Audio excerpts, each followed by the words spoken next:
Thank you very much. When Authar Ash found fame, he did not close his eyes. He did not forget the many who could not share his fortune. When Authar Ash found fame, he used the equity of his celebrity to shine a light on ignorance and spark global understanding. Tonight, we honor another man who found fame and who chose not to forget, another man who begs the world to see and to understand. His name, like his country, may not be well known on this side of the Atlantic, but we're talking about a giant. His name is George Weah of Liberia.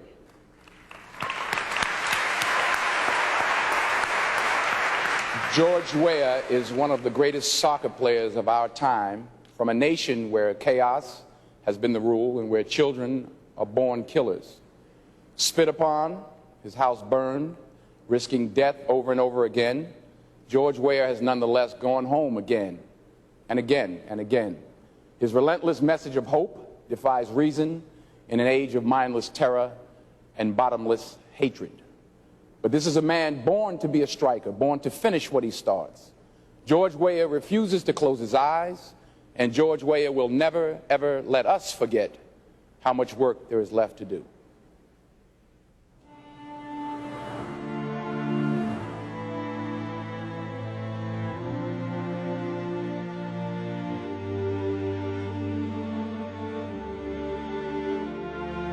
I'm 16 years old.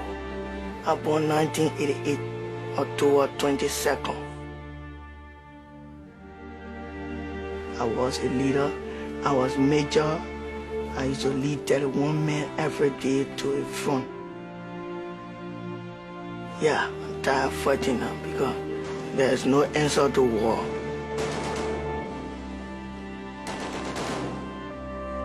I want peace for everlasting. I want for peace to be in the country for everlasting.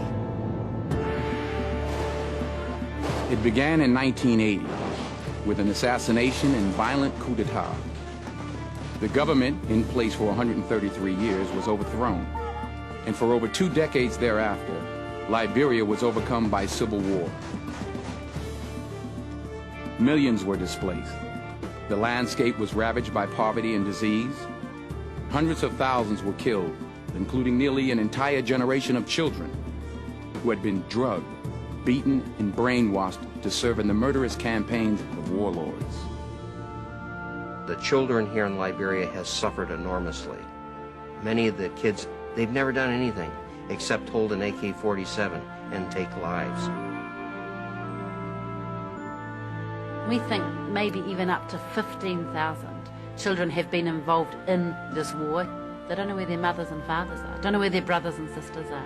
They are so angry about the war, they are so tired, they know the opportunities they've missed, and they want a future.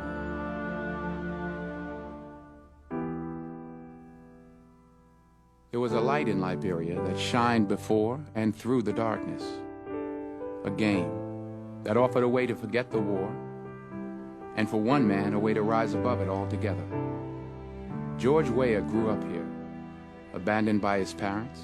He was one of 14 children raised by his grandmother. The only education he ever received was in the angles and artistry of soccer. His only classroom a dusty pitch near his home. And he quickly progressed from student to master of the game. He's got it! Bill's cross, and where is it? His people would come to call him King George, a title befitting the greatest player Africa ever produced. Delivered into the net by Weah. He rose to stardom at home and then internationally. In 1995, he became the only man ever to win the African, European, and World Player of the Year awards in the same year. Famous, rich, and revered, he was distanced from his embattled homeland by miles and stature. When he called from afar for UN intervention, the consequence was immediate and personal. Oh yes, his house was looted, his cousin raped, and other family of his were affected. And as a result, they fled, went into exile.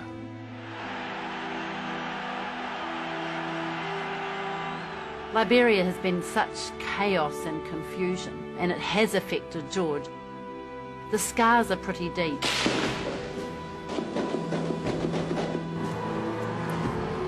In these years, it was very difficult for me, you know, coming from practice every day, watching television, Liberia on the news, people running away, people dying.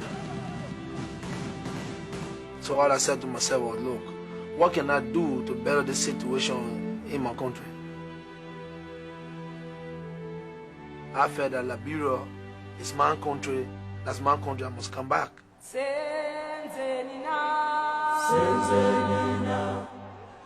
In 1997, at the height of the war, George Weah did come back, welcomed as a conquering hero. He supported the national soccer team with over $2 million of his own money. As a player and coach, he led the Lone Star to within one win of a World Cup berth in 2001, reviving the pride and hope that had been lost in Liberia for over a decade. We started together, we have to finish it. The team served as a unifying force within that time. Rebel groups, warring factions. Whenever Lone Star was playing, we stopped fighting and then just glued to the TV and glued the radio. But the war continued. Still, Weah did not retreat to the safety and celebrity of his athletic life. The world's greatest striker stayed home and made peace his priority.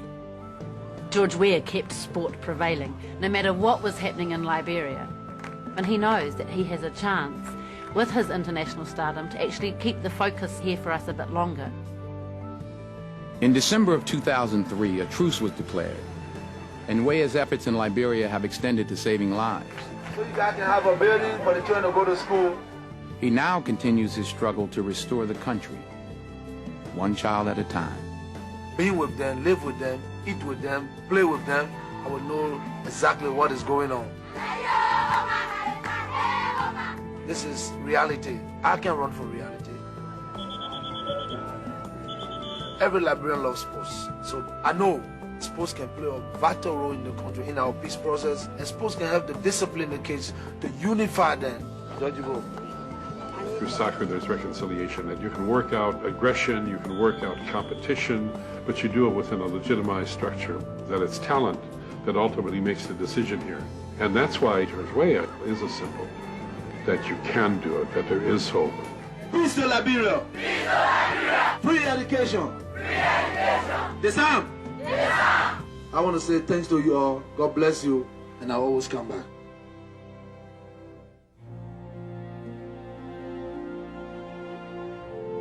He came back because it was home. He stays because helping Liberia is now his life. Evil men had forced the children to act as weapons of war. An honorable man has invited them to serve as instruments of peace. If you make a stand in this world, what you find is soon you aren't one man, you have a crowd around you. And I think that George has managed to rally people to the cause of peace, stability, and to the future of Liberia. He represents the glory, he represents the aspiration, he inspires. It's an overwhelming responsibility that he has, but he bears it very well. He came back at the time of disarmament, kept his promise. He's making other promises, and I know he will come back and keep those promises again.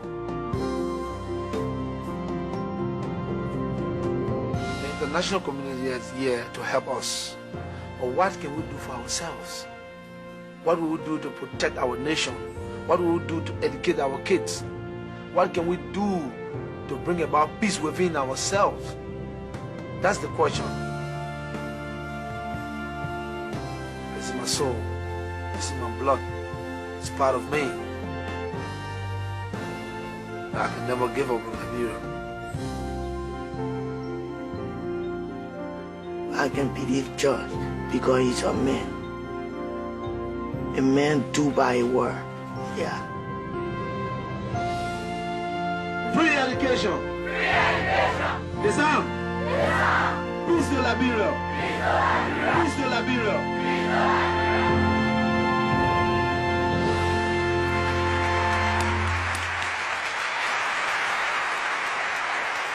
Ladies and gentlemen, it is my honor to present this year's Authar Ash Award to George Weah.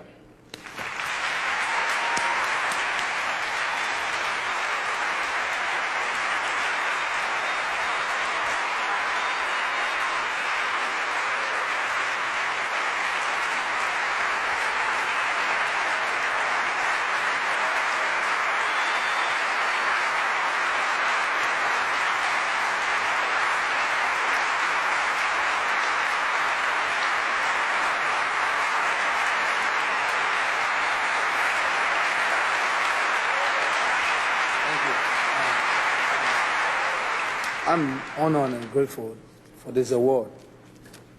I've won many awards in my time, but this is the greatest achievement of my life because it stands for true humanity.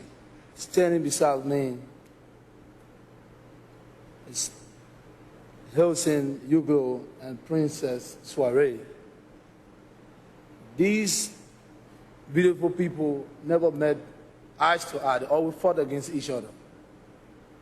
He fought at the age of 11, she fought at the age of 12. It's so devastating.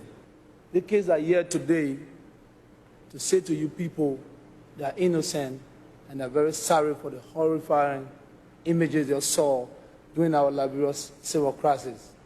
All they want today is to be educated, to be reintegrated into society so they can be people tomorrow.